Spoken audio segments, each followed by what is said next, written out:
Hey folks, how's it going today? Hope everybody's doing really good. Today I wanted to kind of go over a little concept that I use a lot in my playing. Um, it's the 4 fret thing, okay? That's what I call it anyway. So just to demonstrate it, it's, like this. If you take a diminished chord, play 4 frets away, right? That kind of thing. So all it's doing is the notes are just switching places under your fingers. All right, so that kind of works in other situations too. Now, I look for patterns on the fretboard. If you look at the fretboard written out with the notes on each string, each fret, you will see patterns.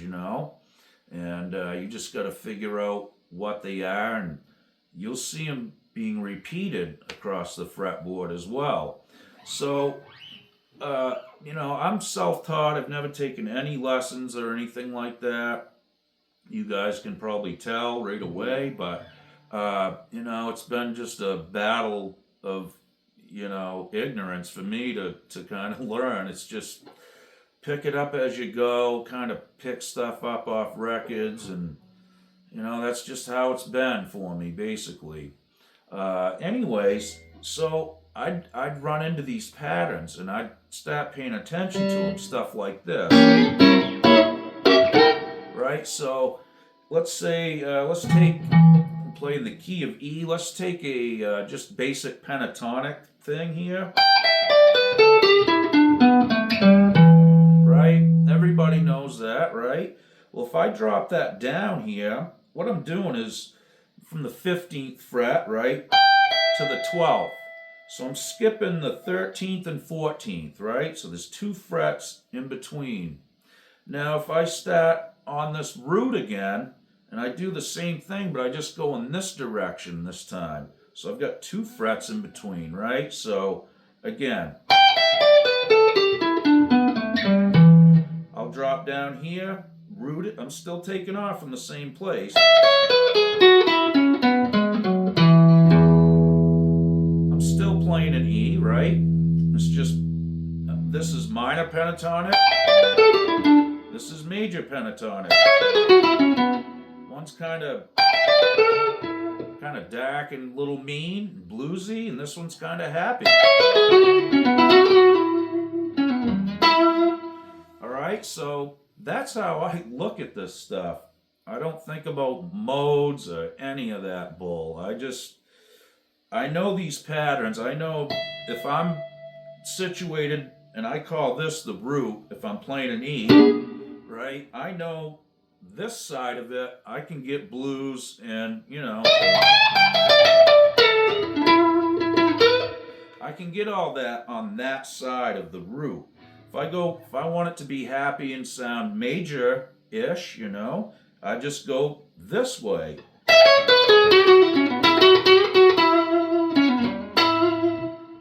All that Hendrix stuff's down there too.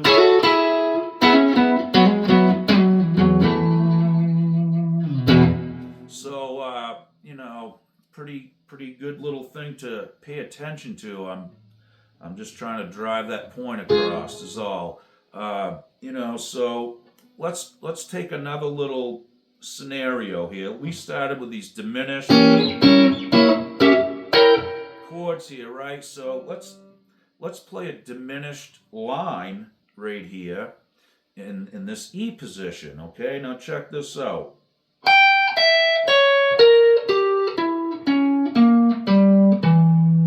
Okay?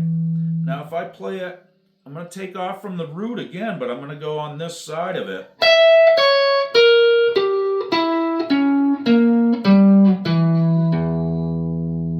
And play the same exact pattern, okay? And it's the same scale. If I drop down to here and play it,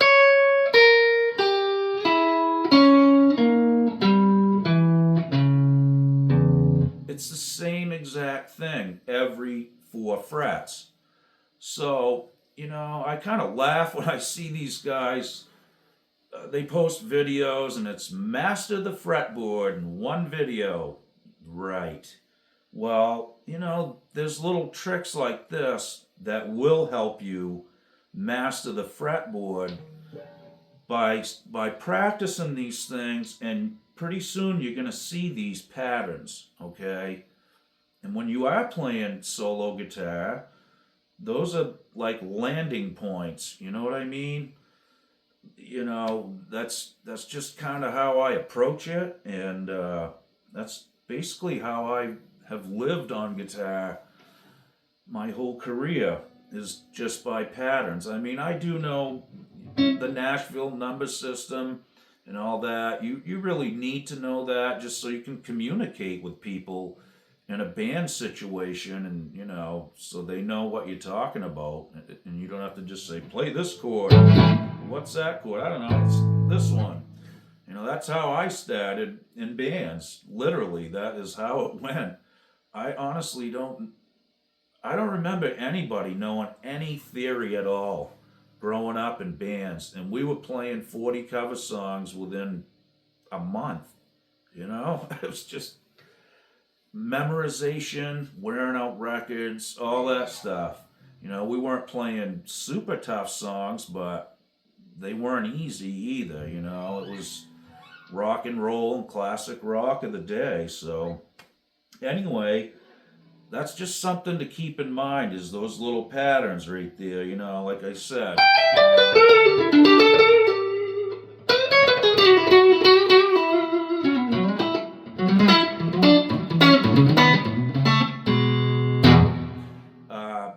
I hope that stuff's helpful to you guys. And, like I said, that's the worst thing that can happen to you as a guitar player, especially playing a guitar solo.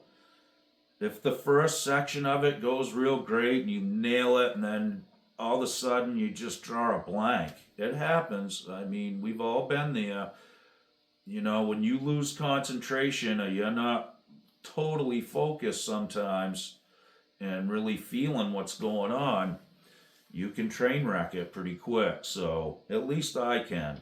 So it's nice to know where it's almost like the four bases on a baseball field.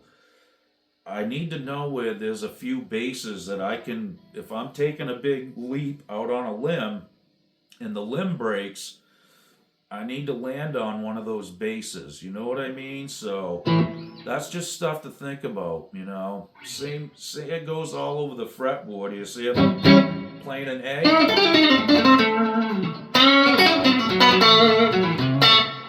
It's right there. There's an A major, and you can get all those same things in this register too, but I'm just saying these shapes will,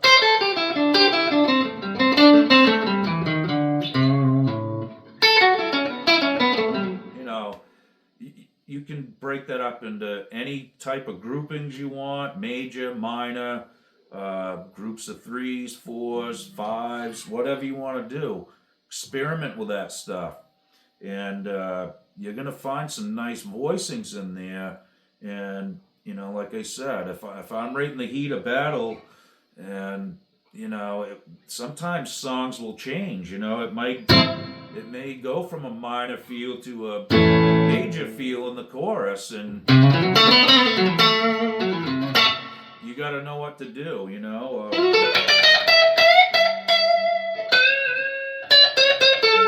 that kind of stuff. Just know where it is.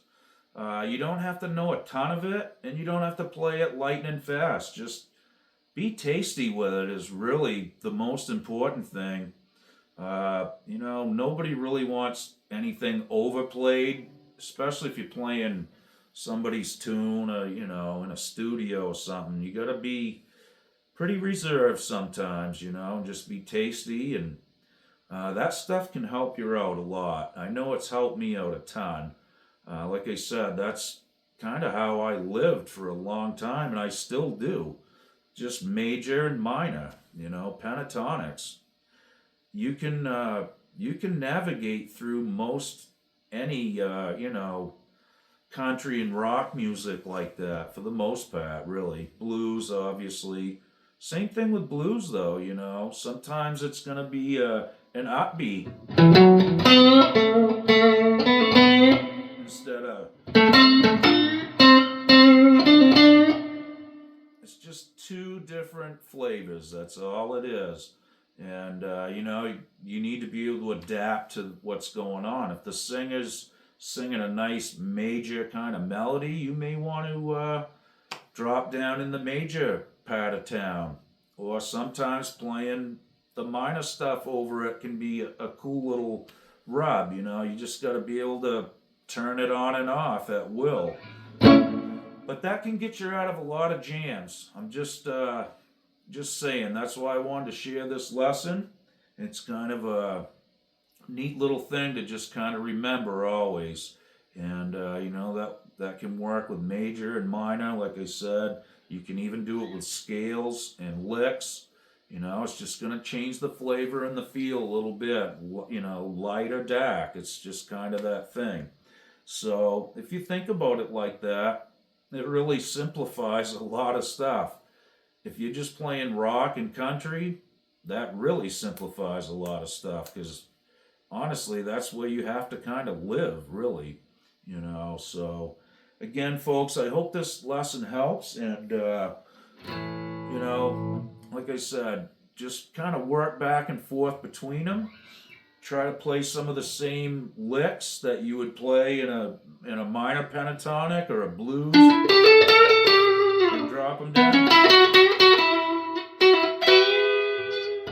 You know, and that's where all those steel licks at. And that one too. Better learn that one. All right, folks, I'm all done making mistakes and yakking and blabbing, but I did want to share that with you, and I hope that helps. It's, you know, even if you don't live by it, it is something just to keep in mind. Even with chords too, as well, that can work. Like I said, it's not all just each note is this and that's what, you know. You're gonna find different patterns on here, and they repeat. So, you know, just try to look for them, I guess, is the best way. And that was one that I wanted to share with you, and I hope that helped. Like I said, that pattern right there gets used a lot for me, and I can get through most anything with that, really. And of course, you know, just shading notes either side of whatever box you're playing. You know, you got to kind of experiment with them notes and find out where the, you know, the dark ones are too. Because if you're playing in a major position, you may need to make that switch too, you know, to get back into some minor, or just to give it a different texture right then. Okay, folks, I hope that helped, like I said, and we'll see you guys real soon. Thank you to all the new subscribers for joining the channel. I really appreciate it. All the nice comments as well. I'm going to try to keep putting videos up daily if I can. As I said in yesterday's video, it's been a little it's going to be a little intermittent here and there, but I'll try to do the best that I can. And thanks again for all the support. I really do appreciate it. Okie doke, guys. Be good.